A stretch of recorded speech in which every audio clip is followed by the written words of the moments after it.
Chinese were flying their airplanes over Hainan, there was always a chance that they were going to come out and try to intercept some reconnaissance guy up there too.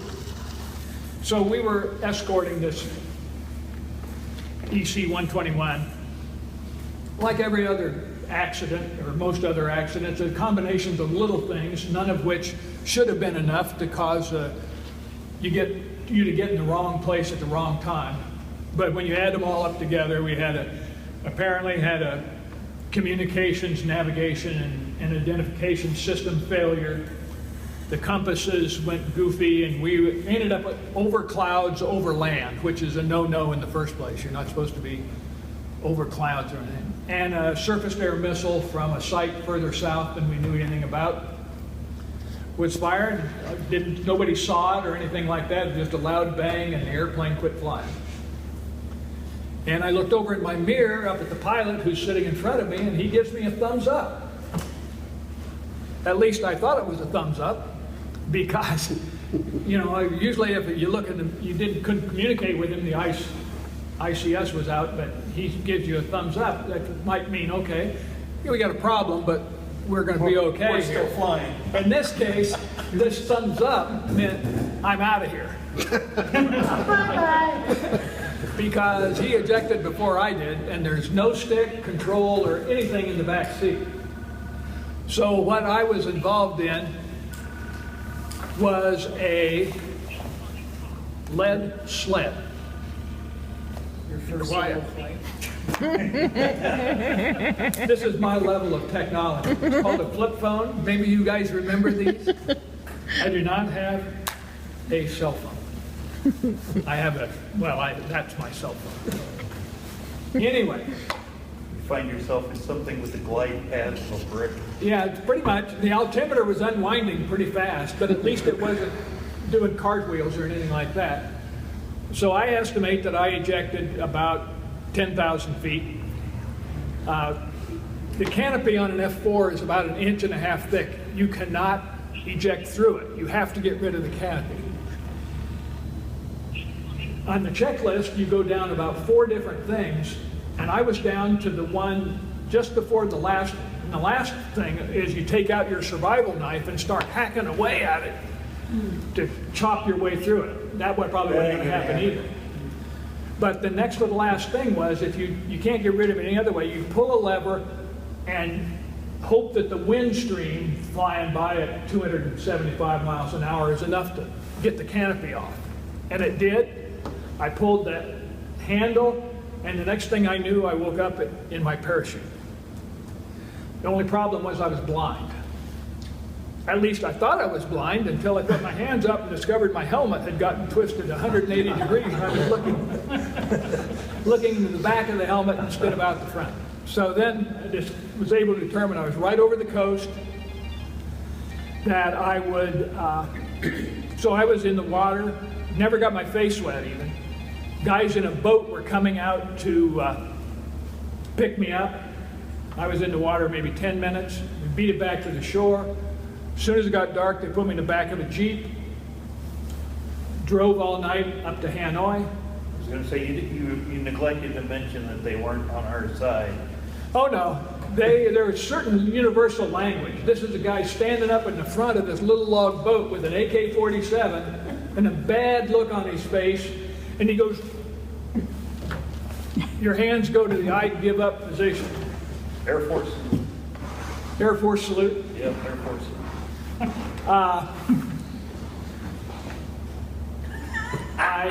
You pick out the Airedale. I know, no. It was I was going to tell you about the 38 pistol, that they issue you a revolver when you're a flight personnel. And when they do that, the first thing they instill in you is the fear of God, in that you are responsible for this weapon. And if it ends up in Chicago with some guy robbing a 7-Eleven, you are going to get the pleasure of explaining to the FBI how the hell it was that your 38 made it to Chicago. So I wanted to be able to verify when I filled out that form that my 38 had been jettisoned at sea. So I took that out of my little holster, never raised it above the surface of water, quickly transferred it over here and threw it in the water as far as I could, because I wanted to be able to fill out that form. They never asked me what happened to my people. I was really disappointed. Well, anyway, I got 6 o'clock the next morning. This Jeep pulls up in front of a big wall, stone wall, bad looking place. A door swung open and they marched me in there, and that was literally the Hanoi Hilton, the old French prison in downtown Hanoi that had been built like 1880, 1890, something like that. And, you know, your world had changed. I remember saying, oh my, I'm going to be a POW. Because we knew there were guys, you know, that had been shot down. Everett Alvarez, who was shot down in August of '64, that was before we ever left San Francisco on that Ranger cruise.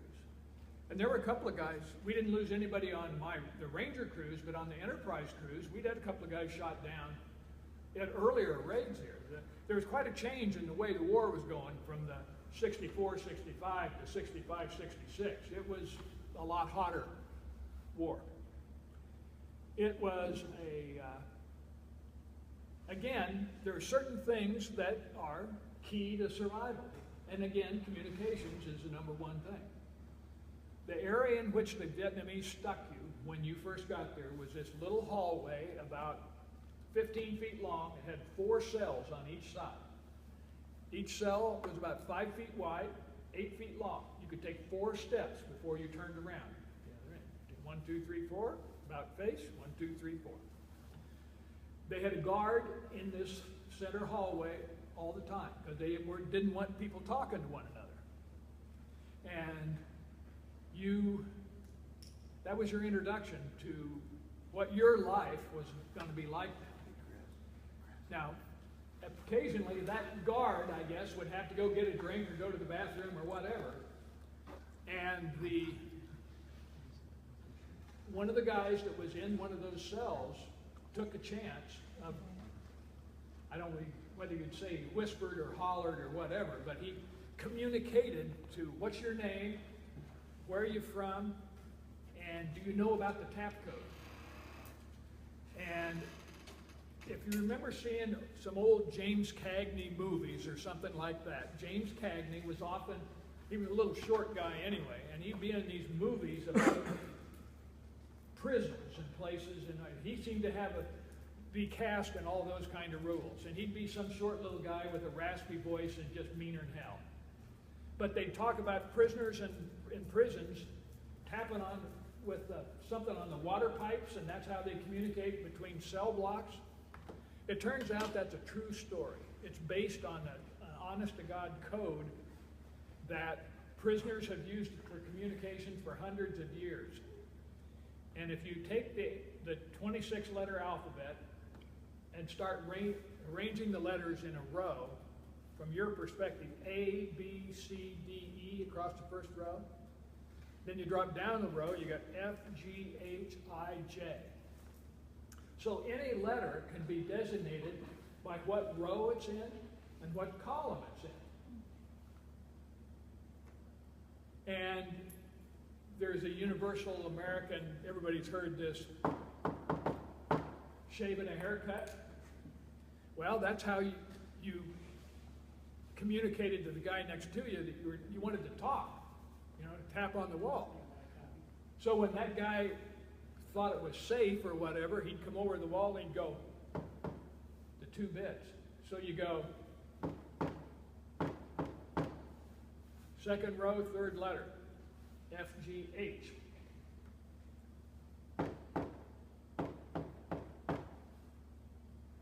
I.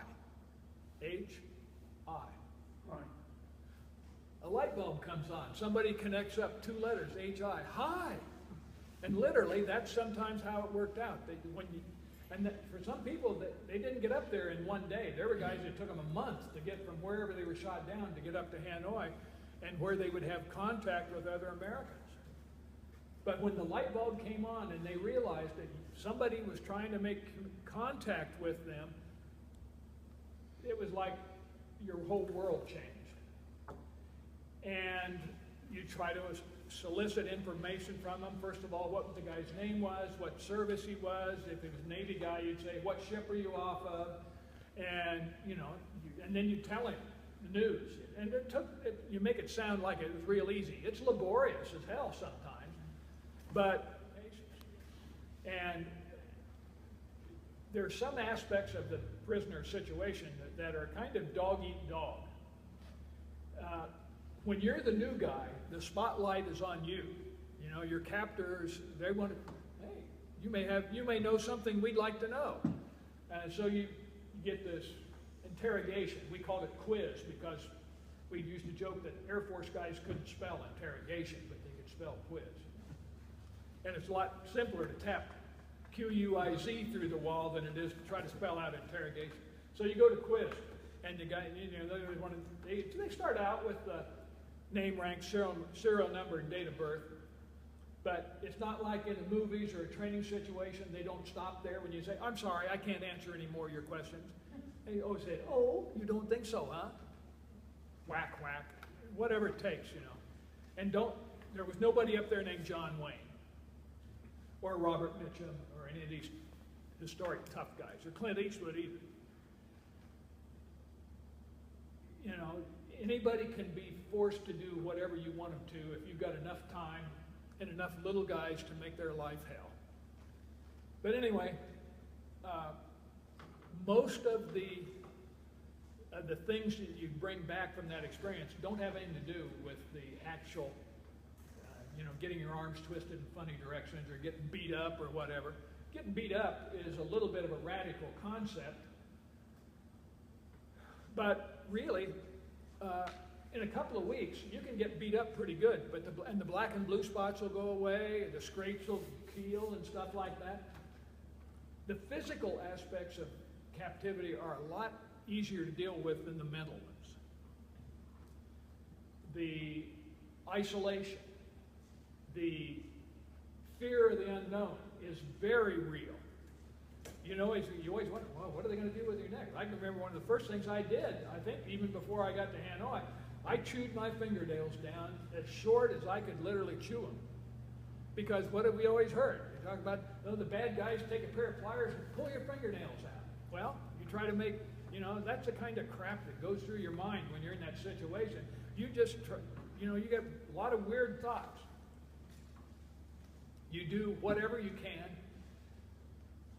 It's, when you're the new guy, you're going to have the spotlight on you and everything. And then guess what happens? Some other poor guy is going to get shot down, and the emphasis is going to switch from you to him.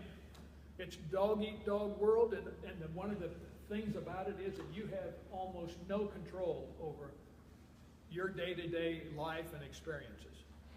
Now, to a greater or lesser extent, some guys would say, hell, that's the way it was when I was in the Army, I didn't have any control over what was going on. Well, it's all relative. Life is relative. And that's kind of the way it is too. Yeah, you're right. There are some things that don't work out quite like you want them to do if you're just on, in your unit or whatever. An aside here is, in today's Navy, people do not know what a Liberty Card is. Are any of you guys old enough to know about what the hell a Liberty Card is? Yes, I'll bet. In a squadron or on a ship, the ship's crew is divided up into like 3-section or 4-section Liberty. So Liberty section 1, 2, 3, or 4, or the duty section 1, 2, 3, or 4. If it's a duty day for your group, that means you're not going to go to shore tonight. You're the guys that are on board during the off normal hours. That in case something needs to be done, you're going to do it. Well, even if you weren't in the duty section, before you could leave the ship, you had to show your Liberty Card at the gangway so that the security guys there knew that you were authorized to leave the ship. You had to be back at 10 o'clock or whenever Reveille or TAPS was or anything, but you could get off the ship. Well, guess who? You didn't just get to keep that Liberty Card in your pocket. Your chief, petty officer, maintained the Liberty Cards. So at the end of the day, and you said, hey, Chief, I'm really looking forward to going into town tonight. Can I get my Liberty card? And he'd go to his 3x5 box and, damn, are you sure you turned that in last time? I don't see your Liberty card in here. Well, look again there, Chief. So the chief goes in here again. Damn, Smith, I can't find your Liberty card. I guess you're going to have to stay on board tonight. And finish that little job you were supposed to do. Got a little, yeah, we got a couple of little extra jobs I need some help with anyway. How would you like to help with that? Service record or anything, but that's the chief's way of making sure that you get the word that goofing off like you were doing yesterday, there is a cost associated with that. Character building. If he, yeah, or character building, or if you, that's, at least if the chief did it, you probably weren't going to get shanghaied out in the passageway someplace. I've seen plane captains or something like that take care of some of those little matters on their own. Guys in the shop, you know, and I'm sure it's the same way in the Army, places like that too. But anyway, you know, it's a learning experience, and you don't always get to be in control, and you certainly don't get to be controlled when you're under somebody else's control. Some guy tapped on the wall one day, "Help, I'm being held captive by a group of demented Boy Scouts," because the guards in the prisons and stuff looked like they were about 14 or 15 years old. In the springtime, when we assumed it's when their school was over for the year, you know, in the spring at the end of the school year, they'd get a new crop of guards in the camp. Man, they were really green, and they would do whatever.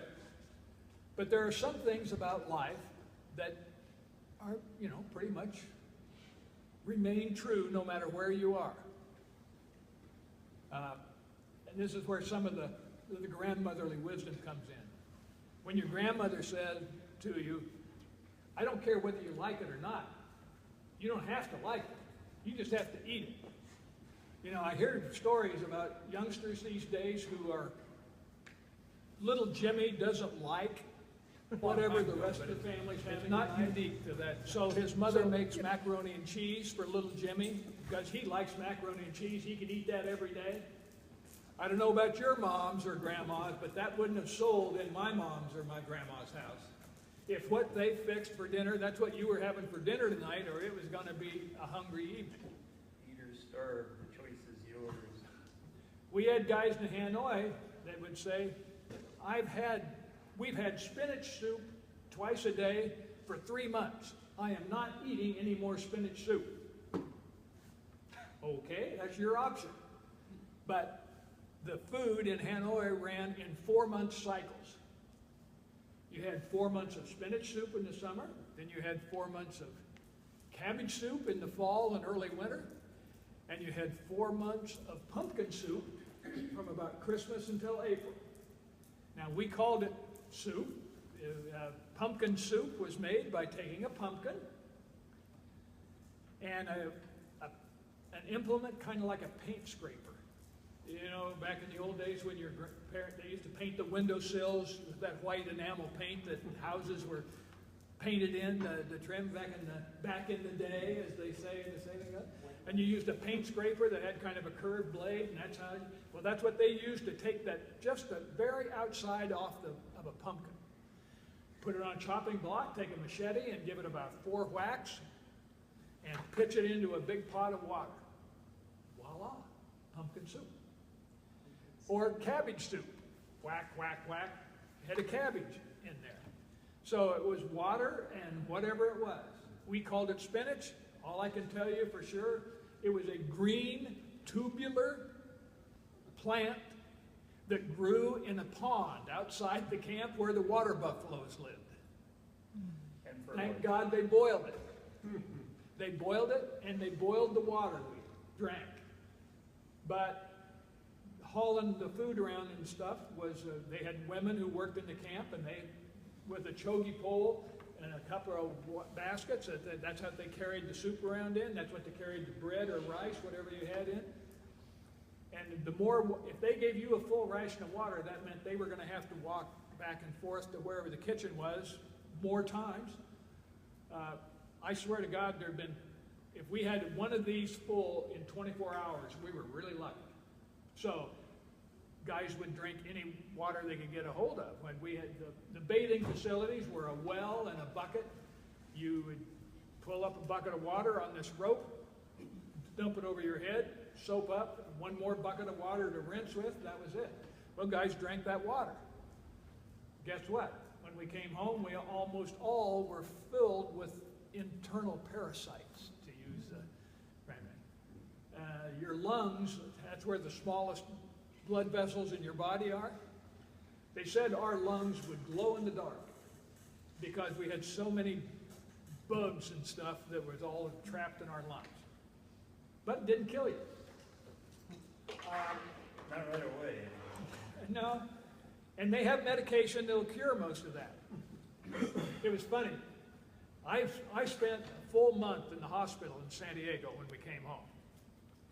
And this medication every 8 hours for 14 days. And you can't have any alcohol because it's incompatible with some of this medication. By golly, I don't care. My mom didn't care how old I was. By God, she was still running the show. And that's what I did. So I never had a reinfestation once I got rid of the bugs the first time. But for years down at Pensacola, there'd be guys come down there and they'd do their blood test and fecal samples and stuff like that. And guess what? They still had bugs. Because the guys whose family were in San Diego, they didn't stay in that hospital for 30 days. They may have stayed there the first night. After that, they went home every night. And I'm sure when the guys from the neighborhood came over and stuff, they weren't taking their pills because they were drinking beer or wine or whatever. So there were guys that had bugs for years. Didn't have anything to that. So, you know, life's thing. The most often asked question in Hanoi is, when are we going to get the hell out of here? And some new guy would come in and you get established communications. You ask him, when are we going to get out of here? And they would almost always say, oh, McNamara says we're kicking the dickens out of them. We'll be home in 6 months. Or certainly by Christmas. Always by Christmas. Always by Christmas. That's the carrot that dangles out in front of you. You'll be home for Christmas. Well, and if we don't make it by this Christmas, certainly next Christmas. You know, no sweat. If they tell you the day you checked in how long it was going to be, you would have said, oh my, I don't think maybe I want to sign up for this program. Guess what? That's not an option. So, eventually, you were home. Didn't make it for Christmas of 1972, but we came real close. Apparently, they came pretty darn close to signing an agreement in November of 72. And then the Vietnamese said, well, we're not sure we want to do this. That's when President Nixon told the Joint Chiefs to go, let's do, it's called Operation Linebacker. And that was the B-52s over North Vietnam. And those are the guys that ended the war. Air Force fighter pilots didn't have many good words to say for B-52 pilots. You know, they were bus drivers. They were doing all the bad names that Air Force fighter pilots. In the Air Force, if you aren't a pilot, you know, you're not crap. And fighter pilots are the epitome of that. But the B-52 guys are the ones that ended the war. I have a good friend down at St. Louis who flew 35 missions over North Vietnam in B-52s in late 72 and early 73. And he's the guy I buy a drink every time I see him and thank him for ending the war. The only time that getting to Hanoi early was a good deal was that when they signed the agreement, it stipulated in there that the prisoners would be exchanged in the proportion to the U.S. troop withdrawal from South Vietnam. And once that agreement was signed, they started flying airplanes into Saigon and Da Nang and bringing guys out of there by the airplane load. And in the first 2 weeks, apparently 25% of the American combat forces had been withdrawn because on February 12th, that was the first day of POW releases, and there were 125 people repatriated on February 12th. That's the only time that getting there early was a good deal because the agreement stipulated that the prisoners would be released, sick and wounded first, followed by the other prisoners in the order in which they had been shot down. So that's the only time that the guys got there early. It was a good deal. And, they spent the first year arguing from 68 to 69 over what was the shape of the table be. Will it be round, oval, square? They weren't, that's a whole nother story. But anyway, so we got on the airplane. I was on the third airplane out of Hanoi. We went from there to Clark Air Force Base. They had emptied everything in the hospital except the maternity ward. They were pretty sure they weren't going to need that. And they had prepared for anything. They didn't know whether we'd have contagious diseases, whether we'd be able to eat normal food, any of those things. So it was about probably 7 o'clock or something like that when we got on to Clark. They took an Air Force bus from the plane where we got off the airplanes back to the hospital. They said, okay, just find a bed, put your stuff on it, take a shower, put on a pair of pajamas and a bathrobe, and come down to eat. That I ever talked to said when you asked them what they had to eat that first night at Clark, it was breakfast, steak and eggs. Your imagination, you can imagine anything else to be kind of lunch and dinner. You can say, oh, this is macaroni and cheese, it's goulash, it's spaghetti, or whatever. It's hard to simulate breakfast. An American breakfast is unique. Europeans don't eat breakfast like we do. So most guys went down, had steak and eggs, and a banana split for dessert. And that was our introduction to food. And I don't remember anybody getting sick. Maybe they did, but... Until the next morning. The grease in the steak didn't go well with an awful lot of guys. Well, you wouldn't think so, but man, and they didn't give us any special diet, the Vietnamese, as we were getting ready to come home. They just... it had been pretty much normal activities right up until the night before we came home. It was funny, on the ramp there in Hanoi, they had tables just like these. They had painted a white line on the ramp out in front of the base ops area. And they had a row of tables across it, like this top of a T. And on one side were all Vietnamese people sitting. On the other side of the white line at the table were all American guys. And everybody had a notebook in front of them. So they marched us up to the side of the Vietnamese side of the table here, and one of the officers from the camp was at a microphone. And he read the names of each of the people that was there. And they had your rank in order. They knew exactly what the hell was going on.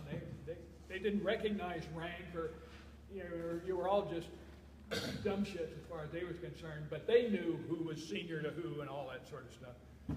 So the guy reads your name, you step across the white line, and at the table, almost everybody had a pen in their hand, and they'd all make a check mark by your name as you transferred from Vietnamese control to American control. And there was a smiley-faced Air Force public affairs officer who greeted you as you stepped across the white line. In the Navy, you don't salute unless you have a cover on. Air Force didn't worry about that, but we didn't have a cover on, but by golly, we saluted that Air Force guy. And then he would point at the airplane and you start walking. And they had this line of guys, had no idea what they were doing. They looked like they all had on paratrooper boots, and they were in really spiffy looking uniforms and everything. The guy that was at the head of the line would come hustling over to you, put his arm around your shoulders and shake your hand, lean over and talk to you as he walked you back to this airplane. And then, man, that's about the friendliest guy I ever saw. I wonder what the deal is with him. We got on board the airplane. It was a C-141, medevac and everything. They had nurses on board there. They had milkshakes in the freezer and stuff like that. And somebody asked one of these nurses, who was that guy that walked back here to the airplane with me? And the nurse smiled and said, that guy was there to make sure that you didn't faint and embarrass yourself by falling in a puddle right there on that ramp. They were that squared away that this guy was prepared to escort you back to the back of that airplane, whether you were able to put one foot in front of the other or not. Because they just didn't know what kind of shape we were going to be in. They thought it was literally possible that some guys, with the emotion of the moment and everything, would be, you know, you would faint. And I can understand them thinking that. And if we had only been there 3 or 4 years, I think that would have been more likely. The primary emotion when we got the word that, hey, some guys are going to go home tomorrow and everything, there wasn't a big hooping and hollering and elation and guys jumping up and down and everything. It was like people sat back, took a deep breath and says, well, it's about darn time. That we had worked our way through that emotional highs and lows of being through that and everything. We had been reached pretty much of a solid state situation where, you know, I'd been happy, I've been glad, I've been sad, you know, all that kind of stuff, but over a period of time and everything, but I can tell you that some guys reacted one way and some guys reacted 180 degrees out.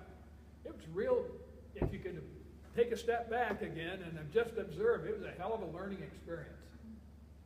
And I think I'm better for it. I'm very fortunate. I don't have any health problems that are directly attributable to that. It's like, you know, I don't have diabetes and I don't have that. I've got a lot of little things, but doesn't kill you, you know. And I've reached a stage in life where the philosophy of my wife and I is, don't screw it up. You know, life is good. Let's not climb up on step ladders and step off at the wrong step or something like that, you know. Just be a little bit careful about things and don't screw it up. So, enough from me. Thank you very much for your listening and inviting me to be here today. I think there's a lot to be gained by these regional meetings and everything. And just remember, you know, you may get a few unique situations that come up, but it's not very likely that somebody hasn't experienced them. All you got to do is find the right person